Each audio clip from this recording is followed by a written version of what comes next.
एक मुलाकात। प्रेरणा आज बहुत उदास है। आज उसका ऑफिस के एक भी काम में मन नहीं लग रहा, फिर भी जैसे तैसे करके स्विफ्ट खत्म करने का इंतजार कर रही है।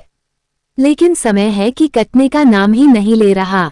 आखिर स्विफ्ट खत्म हो गई। रात के 11 बजे बज रहे थे, जो रोज बजते थे, लेकिन आज उसे दिन बहुत बड़ा लग रहा था, मानो के सालों बीत गए हो। वो ऑफिस अपनी स्कूटी से आ जाया करती थी। आज भी वो ऑफिस से स्कूटी लेकर निकली। रास्ते में ही स्कूटी बंद हो गई। चालू करने की 1000 कोशिश की, लेकिन चालू नहीं हुई। तो स्कूटी को स्टैंड में रखते हुए लात मारी और बोली, तू भी मुझे धोखा दे जैसे उसने दिया। और रोते हुए सड़क किनारे लगे एक पेड़ के पास जाकर बैठ गई। क्या गलती थी मेरी? सिर्फ इतनी कि मैं इसके हिसाब से नहीं चलती। तो क्या कोई ऐसे किसी का दिल तोड़ देता है, बिना कुछ कहे, बिना कुछ सुने? 4 साल से हम लोग रिलेशनशिप में हैं, इसमें से 3 साल हम लोगों ने झगड़ा करने में बिताया। माना कि मैं उससे पहले से प्यार करती थी, लेकिन इसका मतलब यह नहीं होता कि मैं उसकी हर बात मान लूं। इतने में किसी के कदमों की आहट हुई, उसके ध्यान में ही नहीं आया।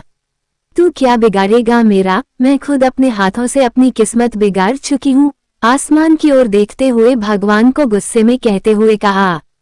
इतने में ही वो आहट जाती हुई सुनाई दी। वो बैठे बैठे सोच ही रही थी कि अब करूं क्या।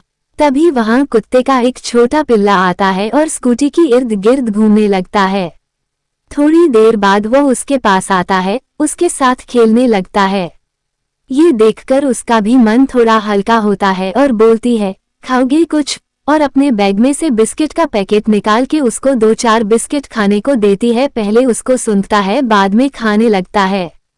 स्कूटी को धक्का देकर घर की ओर जाने के लिए खड़ी होती है तो वो पिल्ला भी उसके साथ स्कूटी तक आता है। एक बार और स्कूटी चालू करके देखती हूँ, ये कहकर स्कूटी की चाबी घुमाई तो स्कूटी चालू हो गई। वो घर की ओर निकल पड़ी, लेकिन वो पिल्ला वहीं खड़ा होकर उसे देख रहा था। सुबह जब वो ऑफिस आने के लिए वही रास्ते पर निकली तो उस पिल्ले को देखने के लिए स्कूटी थोड़ी धीमी की। पहले तो वह कहीं नहीं दिखा, लेकिन गौर से देखने के बाद उसे उसी पेड़ के पास उसे खेलता दिखा। लेकिन रुके बिना ऑफिस के लिए निकल गई। रात को जब वह घर के लिए निकली तो उस पेड़ के पास रुकी और उस पिल्ले को ढूंढने लगी। पहले तो कहीं नहीं दिखा, लेकिन अचानक से कहीं से भागता हुआ आया। आज भी उसको उसने खाना दिया और निकल गई। अगले दिन उसको लगा उसके साथ जो काम कर रहा है वो उसे जोर से आवाज दे रहे हैं, ऐसा लगा। पहले तो घबरा गई, फिर उसको जाकर पूछा तो उस सब ने मना कर दिया। एक बार होता तो समझ में आता, ऐसा कई बार हुआ। इस तरह दिन खत्म हुआ। अगले दिन उसके एक बड़े अधिकारी ने बुलाया और उसने कहीं से फाइल लाने के लिए कहा। फाइल लेकर आ ही रही थी कि पता नहीं कैसे उस फाइल पर टेबल पर रखा पानी गिर गया और खराब हो गई। एक दिन तो हद ही हो गई। वो वॉशरूम में आईने के सामने खड़ी थी और उसे लगा आईने में किसी और का चेहरा दिखाई दे रहा था, लेकिन वह इस सब में भी वो पिल्ले को खाना देना नहीं भूली। वो खाना देखकर स्कूटी में जा रही थी, तभी उसे लगा कोई उसकी स्कूटी के पीछे भाग रहा। उसने स्कूटी रोकी, पीछे मुड़कर देखा, लेकिन वहां कोई नहीं था। उस दिन के बाद घटनाएं बदलने लगी। एक दिन उसका सीनियर उसे किसी बात के लिए डांट रहा था और साथ में चाय पी रहा था, तभी पता नहीं कैसे उसका चाय से मुंह जल गया। उसी तरह उसकी एक दोस्त उसको नया मोबाइल दिखाकर जला रही थी। जब वह लोग सीढ़ी से नीचे उतर रहे थे तब वो फोन उसके हाथों से गिर गया और जमीन पर टकरा के टुकड़े टुकड़े हो गया। लेकिन कुछ दिनों से वह घर जल्दी जाने लगी, इस कारण से उस पिल्ले को खाना देना भी भूल गई।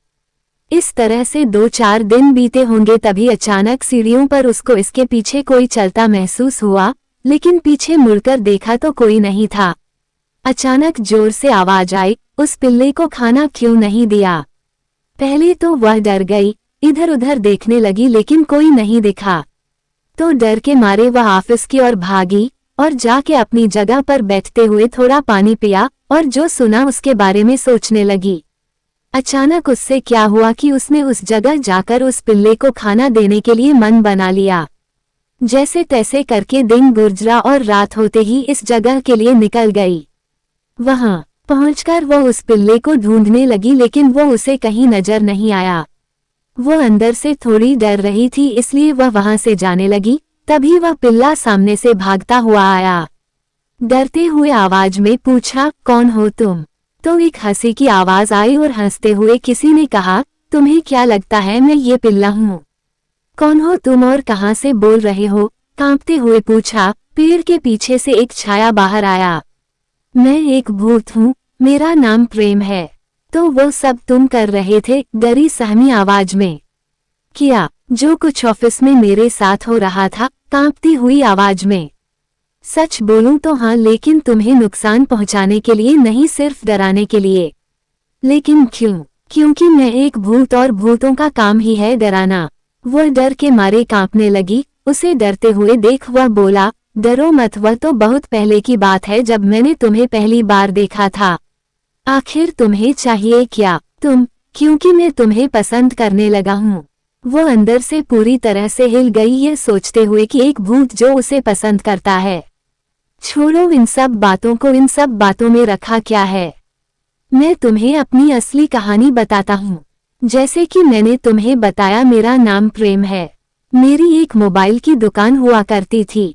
सब कुछ बहुत बढ़िया चल रहा था, उसमें भी उसका आना मानो के सोने पर सुहागा। वो कौन, तुम यही सोच रही होगी ना? मेरी प्रेमिका, या कहे तो मेरी गर्लफ्रेंड। वो पहली बार मेरी दुकान पर मोबाइल लेने आई थी, फिर 2-4 बार किसी ना किसी कारण से आई। इसी कारण से हमारी दोस्ती हो गई और प्यार हो गया। शुरुआती 2-4 महीने बहुत अच्छे गए, फिर पता नहीं क्या हुआ, वह मुझसे दूर जाने लगी। एक दिन तो हद हो गई जब मुझे पता चला कि उसने किसी और लड़के को अपना बॉयफ्रेंड बना लिया है। मैं उससे कुछ बात करता इससे पहले ही उसका मुझे मैसेज आया कि मैं तुमसे प्रेम नहीं करती, इसलिए मैं तुमसे ब्रेकअप कर रही हूँ। एक दिन मुझे पता चला कि वह अकेले कहीं पर जा रही है, तो उससे बात करने या ये कहो कि उसे डराने धमकाने के लिए मैं गाड़ी पर गुस्से में निकला और इसी दौरान मेरा एक्सीडेंट हुआ। मेरी मौत हो गई और मौत के बाद में भूत बनकर घूमने लगा। मुझे प्रेमियों को देखकर बड़ा गुस्सा आता था और इसीलिए मैं उसे डराने लगा। ऐसे करने में मुझे मजा आने लगा और यही मैं करता रहा। जब तुम पहली बार यहाँ आए और अपने प्रेम का जिक्र किया, तब मैंने वह सब सुन लिया और तुम्हें डराने का मन बना लिया, लेकिन तुम डरी नहीं और धीरे धीरे तुम मुझे पसंद आने लगी। बस यही कहानी है मेरी। तुम्हें ऐसा लग रहा है कि ऐसा करने से कोई खुश हो जाएगा, तो तुम गलत सोच रहे हो। कोई इतनी सी छोटी सी बात के लिए इतना बड़ा नुकसान नहीं करता। गलती होने पर इस तरह का बुरा बर्ताव किसी के साथ नहीं करता जैसा तुमने मेरे साथ किया। और तो और मामला जाने बिना डरा धमकाना किस हद तक ठीक है? कल को मानो तुम किसी बात पे नाराज हो गए तो तुम मुझे मार ही डालोगे। वो अपनी गलती समझ गया और वहां से चला गया, लेकिन प्रेरणा भी इस सब में अपनी गलती समझ गई और फोन करके सही तरीके से बात करके ब्रेकअप कर लिया।